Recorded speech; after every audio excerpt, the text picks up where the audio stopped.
All right, so you ever get that feeling like there's something you got to do, but you just keep putting it off? Oh, yeah. We've all been there. Like that little voice in your head's like, do it later. Yeah. You know? Later always sounds better, doesn't it? Definitely. Yeah. Procrastination, right? Yeah. That's what we're diving into today. Yeah, procrastination. We're going deep on this. Yeah, deep dive. And we found this really interesting podcast Okay. called The Homework Helper. Interesting. It's actually aimed at, students, Yeah. helping them get their homework done. Yeah, makes sense. But you know what? Yeah. The advice they give is actually pretty solid for anyone who struggles with procrastination. I bet. So let's jump right in. Let's do it. Okay. One of the things they emphasize is breaking down those big scary tasks, right? Big overwhelming tasks. Like, have you ever had all the time that thing where you've got this huge project and it's just looming over you? Looming over you, yeah. And you just can't even start. Started. The Homework Helper suggests starting small. Oh, okay. Like they use the example of a research paper, right? Okay. Instead of trying to write the whole thing at once. Right. Just brainstorm some ideas first. Yeah. Just start somewhere. What do you think? Is that? Yeah, no, I think that's a really good difference. Starting point. It's psychologically, it's a lot less intimidating to just focus on one small chunk of a larger task rather than the whole thing. The whole thing. Yeah, it's like climbing a mountain, right? You don't You don't just teleport to the top. You got to take it one step. One step at a time. At a time. Okay, so it's not just about feeling less overwhelmed, but it's about sort of rewiring our brains to see the progress. Right? A big part of it, yeah. Yeah. So how does that work exactly? Well, when you check something off your to-do list. Oh, yeah. And you get that little feeling of satisfaction. Yeah, like a little mini victory. Exactly.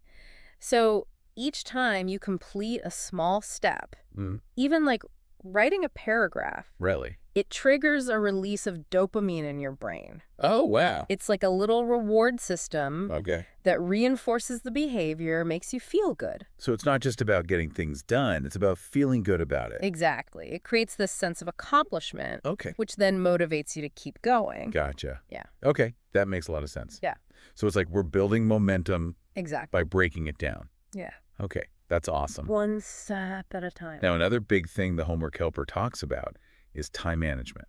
Oh, yeah. That's a classic. Right. They say, you've got to schedule specific study time and treat it like an appointment. Yeah, like it's a meeting you can't miss. Yeah, but does that really work? I think it can. I mean, scheduling study time, it just feels so Forced, yeah. Not like something fun you actually want to do. Yeah, like meeting a friend for coffee. Right. So how do we make that mental shift? Well, think about it this way. Okay. We're already pretty good at keeping appointments, right? Yeah, I guess so. We show up to work on time. Yeah. We make it to doctor's appointments. Yeah. So we're kind of trained to do that. Exactly.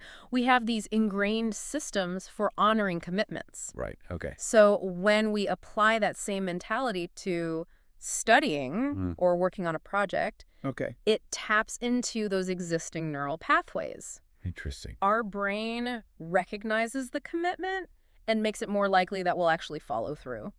So it's less about relying on willpower. Exactly. And more about using our existing advantage habits. Yeah. Okay, I like that. It's all about working smarter, not harder. And speaking of working smarter, the Homework Helper actually debunks this whole myth of the marathon study session. Oh, yeah, the all-nighter. Yeah, they say our brains just aren't wired for that kind of sustained, intense focus. So what do they recommend instead? They suggest shorter bursts of work. Okay. With regular breaks. Like how short are we talking? It depends on the person and the task. Okay. But, maybe 25 minutes of focused work, followed by 5 minutes of rest. Okay. Something like that. That's actually more manageable, right? Yeah, much more manageable. And it aligns with how our brains naturally function. So it's about maximizing our focus. Exactly. But working with our natural rhythm. With those natural rhythms. Okay. Instead of against them. All this talk about focus makes me think about distractions. Oh, yeah. Right? Yeah. Like, they're everywhere. Everywhere. Phones, Social media? Social media, that's a big one. Emails. Yeah, emails. The list goes on. The Homework Helper is a big advocate for creating a dedicated, distraction-free space. Yes. Like, silence your phone. Close those tabs. Close the tabs. Find a quiet spot. Find a quiet spot. Exactly. But is it really that crucial? It can make a huge difference. I mean, can't we just, multitask our way to success? Well, that's the thing. Our brains aren't that great at multitasking. Yeah. We might feel like we are. Yeah. But we're actually just switching back and forth between tasks really quickly. So we're not actually doing both things at the same time? Not effectively, no. Okay. Each notification, each stray thought pulls our attention away. Makes sense. From what we're trying to focus on. Right. So creating that distraction-free environment, it allows us to really dive deeper into the material. So it's like a signal to our brains. Right. It's like saying, okay, brain, it's time to focus now. Like, get to work. Yeah. Exactly. Right. I'm liking this. It's like a mental reset button. Mental reset button. Yeah. Okay. Now, the homework helper leaves us with one last important point. Yeah. Be kind to yourself. Oh, yeah. They say, everybody procrastinates sometimes. Everybody procrastinates sometimes. It's a normal human thing. It's okay. But how do we balance that self-compassion with actually getting things done? Well, self-criticism is a big trap. Okay. When we beat ourselves up for procrastination. Yeah, we all do that. It just makes us feel worse. Right. Which makes us even less likely to want to tackle the task. Makes sense. It creates this cycle of anxiety and avoidance. Okay. But when we're kind to ourselves, we acknowledge that procrastination happens. Yeah. And we can gently steer ourselves back on course. It's about progress, not perfection. Exactly. You got it. I love that. It's a much more sustainable approach. So let's recap our procrastination-busting strategies. All right, let's do it. Okay. Break it down. Check. Treat study time like an appointment. Check. Create a distraction-free zone. Check. And be kind to yourself. The most important one. The most important one, I agree. You got it. So what do you think? Does the homework helper have some good advice? I think so, yeah. Yeah. It's all about understanding how our brains work. Right. And then working with them, not against them. Exactly. Now, here's something for you all to ponder. Okay. The homework helper focuses on students. Right.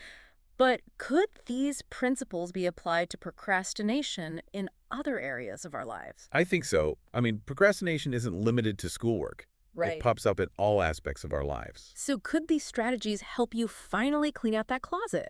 Or finally start that side project you've been dreaming about. Or, just do those dishes that have been piling up. Exactly. The possibilities are endless. The possibilities are endless. Thanks for joining us on this deep dive into procrastination. Yeah, thanks for having me. And remember, be kind to yourselves. Always. We all procrastinate sometimes. We're all human. It's okay. It's a process. It's a process. All right, we'll see you next time. See you next time. For another deep dive. Into something fascinating. Bye.